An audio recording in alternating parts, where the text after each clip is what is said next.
Disney's 101 Dalmatians.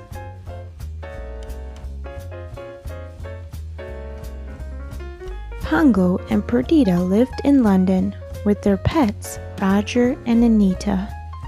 When Perdita and Pongo became parents of 15 little puppies, they were so proud. Life seemed perfect until an old friend of Anita's, Cruella DeVille, came to see the puppies. Cruella waltzed into the room demanding to see the adorable puppies and their beautiful coats. She even proclaimed that she would buy them all.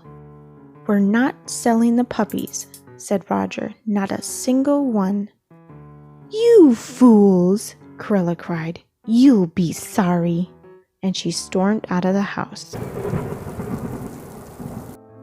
One night, Cruella sent her 2 henchmen, the Baden brothers, to dog-nap the puppies. The police immediately launched an investigation, but as the days went by, the puppies were still not found.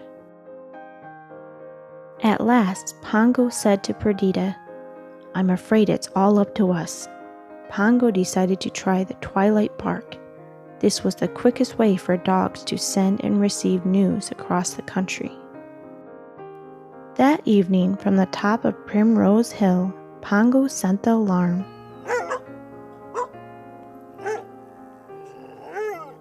Then Pongo and Perdita waited. After a moment, an answering bark was heard. "It's the Great Dane at Hempstead," said Pongo, and he barked the message about the missing puppies.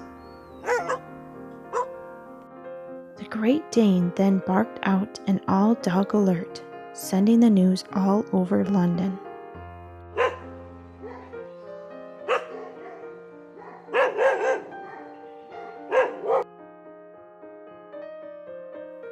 The twilight bark reached an old sheepdog called the Colonial, who lived on a farm. The Colonial's friends, a horse named the Captain and a cat named Sergeant Tibbs, listened too. They were all concerned to hear that 15 puppies had been stolen. "That's funny, Tibbs," said the Captain and the Colonial. "I heard puppies barking over at the old DeVille house last night." "No one's lived there for years," said the Colonial. "We must go and see what's going on." So the Colonial and Tibbs went quietly up to the house and peered through a broken window. Inside the house, Horace and Jasper Baden were eating supper and relaxing in front of the television. All around the room, there were puppies. Not 15 puppies, not even 50 puppies. Tibbs counted 99 puppies. The Colonial quickly returned to the Captain's stable and loudly barked the good news.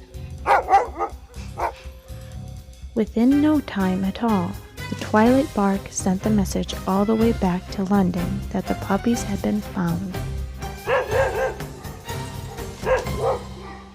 The good news finally reached the ears of Perdita and Pongo.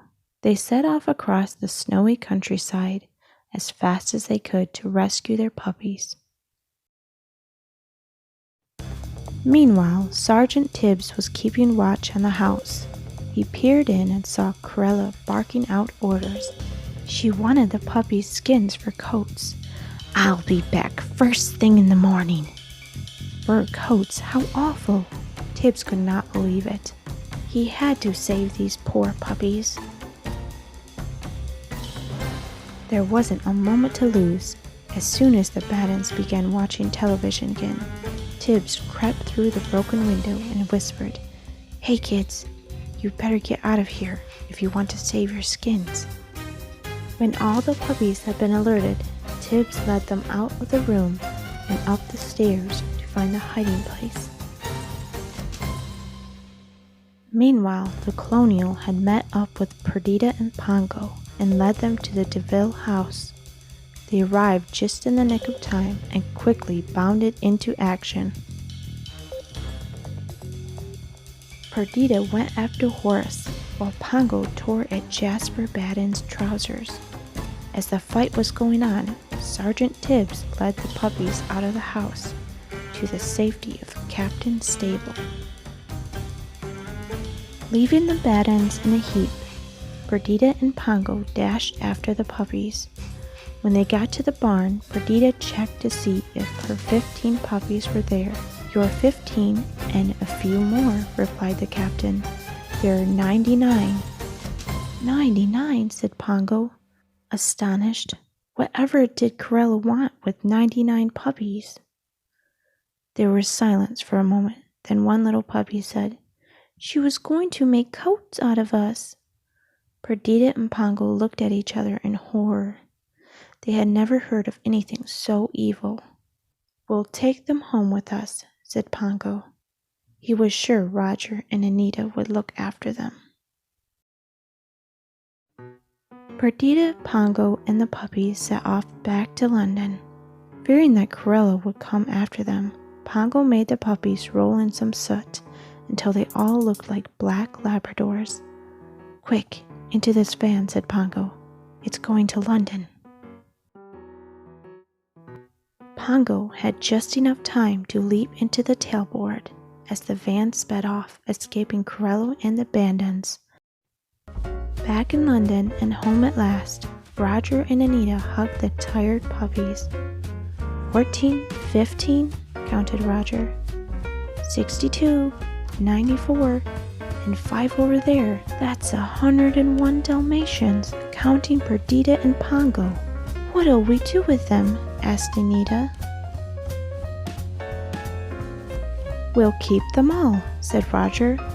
"We'll have a plantation, a Dalmatian plantation." And that's exactly what they did. The end.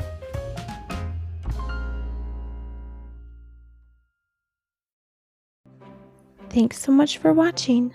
I hope you enjoyed this story. If you did, please consider subscribing for more stories like this one every week. If you would like to purchase a copy of this same book, please check out your local Dollar Tree, because that is where I bought my copy for only $1.